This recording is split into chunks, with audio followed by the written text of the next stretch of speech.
संभल का शाही जामा मस्जिद विवाद, जिसको अब हाई कोर्ट ने विवादित ढांचा भी मान लिया है, उसको लेकर रंगाई पुताई की एक सुनवाई चल रही थी, आप सुन ही रहे होंगे, जिसको लेकर कोर्ट ने रोक लगा दी थी कि रंगाई पुताई नहीं होनी है। अब एएसआई से जवाब मांगा गया है कि आखिर रंगाई पुताई से दिक्कत क्या है। इलाहाबाद हाईकोर्ट ने आज सुनवाई में क्या कुछ कहा, इसके क्या मायने, ये समझने का प्रयास करेंगे। बात करने के लिए हमारे साथ जुड़ेंगे हमारे वरिष्ठ साथी पीयूष पांडे जी। पीयूष जी, अभी कुछ दिनों पहले हम सुन रहे थे भाई कि रंगाई पुताई पर परमिशन नहीं दी गई थी मुस्लिम पक्ष को। अब कहा जा रहा है कि भाई एएसआई से ही कोर्ट ने, इलाहाबाद हाई कोर्ट ने जवाब मांगा है कि भाई रंगाई पुताई से बाहरी अगर कराई जा रही है स्ट्रक्चर में व्हाइट वॉश से, दिक्कत क्या है, क्या हुआ है कोर्ट में और इसके क्या मायने हैं। बिल्कुल सौरभ, देखिए इसमें मसला ये है कि आज हाईकोर्ट ने कि जो सिंगल बेंच है, जस्टिस रोहित रंजन अग्रवाल ने एएसआई से ये कहा है कि जो आपने मौखिक तौर पर पिछली सुनवाई में ये कहा था कि मस्जिद में रंगाई पुताई की ज़रूरत नहीं है। कथित तौर पर इस मामले में आपको याद होगा कि पिछली बार जो ऑर्डर हाईकोर्ट ने दर्ज किया था उसमें साफ तौर पर ये कहा गया था कि जो विवादित स्थल है वो मस्जिद है या मंदिर, ये स्पष्ट नहीं है, तो और विवादित स्थल के तौर पर ही आदेश में दर्ज किया था हाईकोर्ट ने। और साथ ही उस दौरान मस्जिद समिति की तरफ से एक हलफनामा दाखिल किया गया था जिसमें एएसआई की रिपोर्ट पर आपत्तियां जताई गई थीं। और इसके पहले जो सुनवाई हुई थी उसमें हाईकोर्ट ने बाकायदा एएसआई को ये कहा था कि आप एक रिपोर्ट दाखिल करेंगे कि रंग रोगन की ज़रूरत है या फिर नहीं। चूँकि मस्जिद समिति ने हाईकोर्ट में एक आवेदन दाखिल करके रमज़ान के पाक महीने में और ईद से पहले इस मामले में रंगाई पुताई की ज़रूरत पर जोर दिया था और कहा था कि एएसआई को इस बाबत निर्देश दिए जाएं। चूँकि ये एक संरक्षित इमारत है, आर्कोलॉजिकल सर्वे ऑफ इंडिया इसकी देखभाल करता है और एंशंट मॉन्यूमेंट एक्ट के तहत ये जो परिसर है ये पूरा परिसर आता है। जैसे कि बहुत सारे देश भर में एएसआई प्रोटेक्टेड मॉन्यूमेंट हैं, चाहे वो ताजमहल हो या फिर आगरा का लाल किला, और दिल्ली में बहुत सारी इमारतें ऐसी हैं जो एंशंट मॉन्यूमेंट एक्ट के तहत आती हैं और एएसआई उनका संरक्षण करता है, उनकी देखभाल करता है। ये ज़रूर है कि जो एंशंट मॉन्यूमेंट एक्ट है उसमें प्रबंधन में हिस्सेदारी जो संबंधित धर्म है उसको दिए जाने का उल्लेख किया गया, और यही वजह है कि वहाँ पर जो मस्जिद समिति है उसकी एक समिति है जो वहाँ पर इबादत करती है और बाकी जो वहाँ की परंपराएं हैं उनका निर्वहन करती है। तो कुल मिलाकर के शुरुआत यहाँ से हुई थी कि जो मस्जिद समिति है उसने इलाहाबाद हाई कोर्ट से ये मांग की थी कि इस मामले में रंगाई पुताई के लिए निर्देश दिए जाएं, और इस बाबत हाई कोर्ट ने एएसआई को साफ तौर पर ये कहा था कि आप एक निरीक्षण करें मस्जिद का और निरीक्षण करके रिपोर्ट दें हाई कोर्ट को। और हाई कोर्ट में जब रिपोर्ट दाखिल कर दी गई उसके बाद साफ तौर पर एएसआई ने कहा कि रंगाई पुताई की ज़रूरत नहीं है। लेकिन ये वर्बल स्टेटमेंट था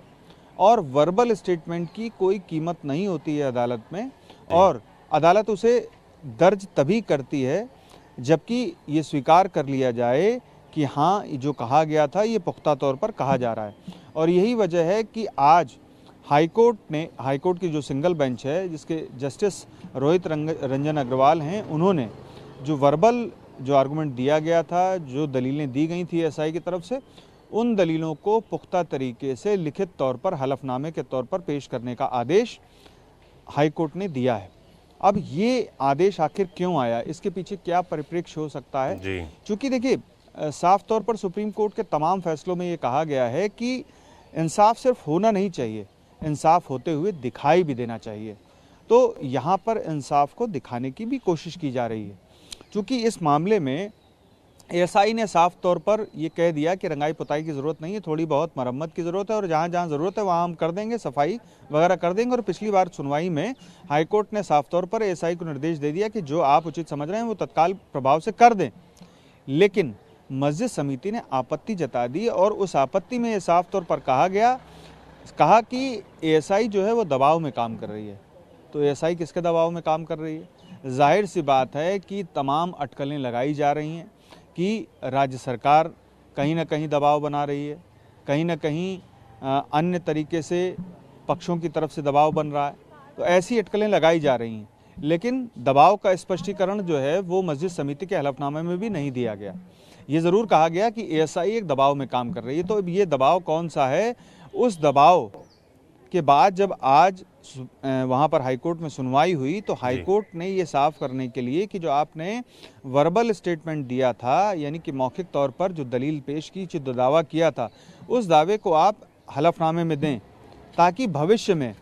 अगर मान लीजिए कि मस्जिद समिति की ओर से कोई प्रूफ पेश किया जाता है कि नहीं देखिए ये वॉल पूरी तरह से बेकार है, ख़राब है, और इसके बावजूद जो एएसआई है उसने दबाव के चलते यहाँ पर जो रंग रोगन थी उससे साफ इनकार कर दिया, तो इन स्थितियों के मद्देनज़र हाईकोर्ट ने इस मामले में पुख्ता तरीके से जो पक्ष था वो दाखिल करने के लिए, जो दलील थी, जो दावा था, उसको पेश करने के लिए एएसआई से कहा है। और एएसआई ने भी ये साफ कर दिया है कि वो 1 दिन के भीतर ही इस मामले में अपना हलफनामा हाईकोर्ट के समक्ष पेश कर देगा। चूँकि जैसे ही हलफनामा दाखिल हो जाएगा उसके बाद अदालत के पास ये सीधे तौर पर प्रमाण रहेगा कि हाँ एएसआई की तरफ से ये हलफनामा दाखिल किया गया था, और भविष्य में अगर मस्जिद समिति की ओर से कोई साक्ष्य ऐसा पेश किया जाता है, कोई तथ्य ऐसा पेश किया जाता है जिसमें एएसआई की बात गलत साबित होती है, तो ऐसे में एएसआई के खिलाफ भी परजरी का मुकदमा चलाया जा सकता है कि आपने अदालत से झूठ बोला जी। तो ये स्थितियां हैं, यही वजह है कि इंसाफ सिर्फ होना नहीं चाहिए, होते हुए दिखना भी चाहिए, और हाईकोर्ट ने इस बाबत एएसआई से सीधे तौर पर लिखित तौर पर हलफनामा दाखिल करने के लिए कहा है, जो पहले उसकी ओर से मौखिक तौर पर दावा किया गया था। जी सौरभ। बिल्कुल, मैं अब सोशल मीडिया पर देखता हूं तो अब मुझे लगता है कि इसको लेकर एक नई बहस शुरू हो जाएगी कि जब रंगाई पुताई के मामले की बात आई तो रोक लगा दी गई, एएसआई ने अपना पक्ष रखा, फिर मुस्लिम पक्ष ने कहा कि भाई कहीं ना कहीं एएसआई पर दबाव है, तो अब उससे पहले विवादित ढांचे वाली जो बात आई थी तो कहा गया कि हिंदू पक्ष का दावा मजबूत हुआ, इसके बाद अब ये मामला आ रहा है तो अब कहा जाएगा शायद मुस्लिम पक्ष के तरफ थोड़ा मामला जा रहा है, ये सब चीज़ें कही जाएंगी। इसको किस तरीके से लिए जाना चाहिए? जिस तरीके से कोर्ट ने कहा कि भाई रंगाई पुताई से क्या दिक्कत है, किस तरह का पूर्वाग्रह बन रहा है, अगर वाइट वॉश करा दिया जाएगा बाहर की दीवारों पर, तो इसको ये हिंदू पक्ष मुस्लिम पक्ष इधर जाना उधर जाना कैसे लिया जाना चाहिए इसको? देखिए सौरभ, ये जो मसला है ये बहुत छोटा मसला है कि एक इमारत है और उस इमारत के संबंध में ये कहा गया कि वो संरक्षित इमारत है और उसमें रंगाई पुताई की इजाज़त दी जानी चाहिए। चूँकि ये एंशंट मॉन्यूमेंट एक्ट के तहत आता है और एंशंट मॉन्यूमेंट एक्ट के तहत जो रखरखाव है और जो जिम्मेदारी है वो प्राथमिक जिम्मेदारी आर्कोलॉजिकल सर्वे ऑफ इंडिया यानी कि पुरातत्व विभाग की है, और राष्ट्रीय पुरातत्व विभाग अगर इस मामले में इजाज़त नहीं देता है, चूँकि मस्जिद समिति को ये लगा कि राष्ट्रीय पुरातत्व विभाग इस मामले में इजाज़त नहीं देगा, चूँकि उन्होंने अपने हलफनामे में बाद में ये साफ किया कि उनके ऊपर दबाव है कोई, तो ये दबाव ज़रूर स्पष्ट नहीं है कि किसका दबाव है, उसके बारे में अटकलें ज़रूर लगाई जा रही हैं, लेकिन यही वजह थी कि उन्होंने अदालत का दरवाज़ा खटखटाया और हाईकोर्ट ने एएसआई को ही नोटिस किया और उत्तर प्रदेश सरकार से भी कमेंट लिए, लेकिन एएसआई की ही प्राथमिक जिम्मेदारी है, इसीलिए एएसआई को निरीक्षण के लिए भेजा और एएसआई ने निरीक्षण के बाद ये कहा कि ऐसा नहीं है, इसकी ज़रूरत नहीं है। तो आप समझ सकते हैं कि आखिर मस्जिद समिति क्यों पहुंची हाईकोर्ट, और हाईकोर्ट में भी एएसआई ने जो दावा किया अपनी रिपोर्ट में, और साथ ही कई ऐसे आरोप भी थे जो मस्जिद समिति पर लगाए गए एएसआई की तरफ से, जिनका रिबटल यानी कि जिनका प्रत्युत्तर और जिन पर विरोध जताया मस्जिद समिति की तरफ से एक हलफनामे में, और उस हलफनामे में साफ तौर पर यह कहा गया कि जो एएसआई है वो दबाव में काम कर रही है, जो उस पर आरोप लगाए गए हैं कि मस्जिद के भीतर निर्माण कार्य किया गया और बिना पूछे एएसआई के, तो ये सब बातें गलत हैं।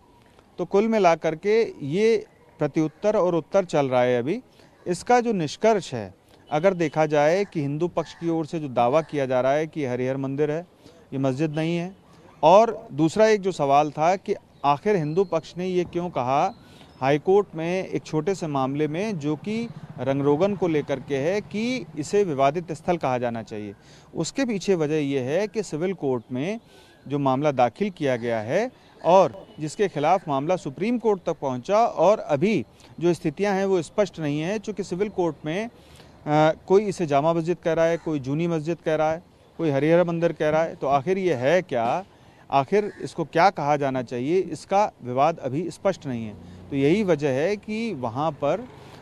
जो हिंदू पक्ष था उसने मांग की कि इसे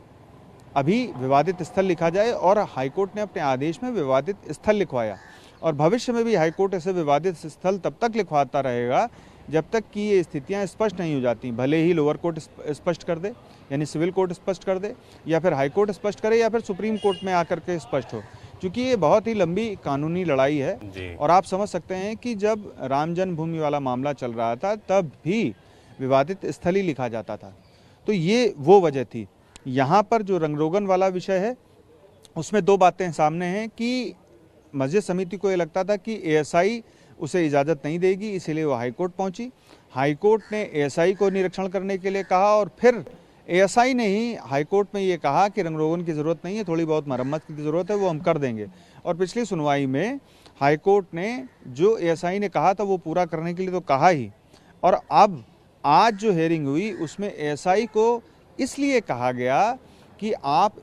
हलफनामा दाखिल करें, क्योंकि जो मौखिक दावा किया गया था उस बाबत हाईकोर्ट के पास स्पष्ट तौर पर जो हलफनामा है वो रहे, और भविष्य में अगर उसकी बात गलत साबित होती है तो एएसआई के खिलाफ भी हाईकोर्ट एक्शन ले सके। तो कुल मिलाकर के मुद्दा क्लियर है। ये बहुत छोटा सा मसला है, लेकिन चूंकि विवादित स्थल का है और किसी भी विवादित स्थल का खास तौर पर जो दो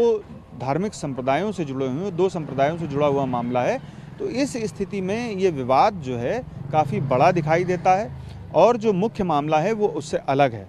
जो दावे किए जा रहे हैं कि ये हिंदू मंदिर था या ये मस्जिद है, तो ये सब दावों का जो कुल मामला है वो एक अलग मामला है। ये सिर्फ रंग रोगन तक सीमित करने का मामला था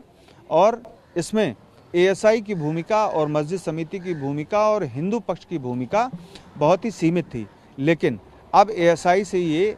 हलफनामा मांग लिया गया है और भविष्य में अगर उसकी ओर से जो दावा किया जाता है हलफनामे में, अगर वो गलत साबित होता है तो जाहिर सी बात है कि हाईकोर्ट इस मामले में उसके खिलाफ सख्त एक्शन ले सकता है। पीयूष पांडे। जी सौरभ, धन्यवाद पीयूष जी तमाम जानकारियों के लिए जो आज सुनवाई हुई। बाकी संभल का विवादित स्थल का मामला है, जैसा कि पीयूष जी ने बताया कि ये रंगाई पुताई से जुड़ा मामला है जो कि इलाहाबाद हाईकोर्ट में सुना जा रहा है, जिसमें आज एएसआई से जवाब मांगा गया है कि भाई रंगाई पुताई पर जो आपने कहा है ज़रूरत नहीं है, और जो मुस्लिम पक्ष की तरफ से दावा है उस पर आप हमको लिखित जवाब दीजिए। तो लिखित जवाब क्या आता है, कब आता है, ये देखने वाला होगा। वो आप तक हम ज़रूर पहुँचाएंगे जो भी जानकारी आएगी। आप देखते रहिए TV9 डिजिटल। शुक्रिया।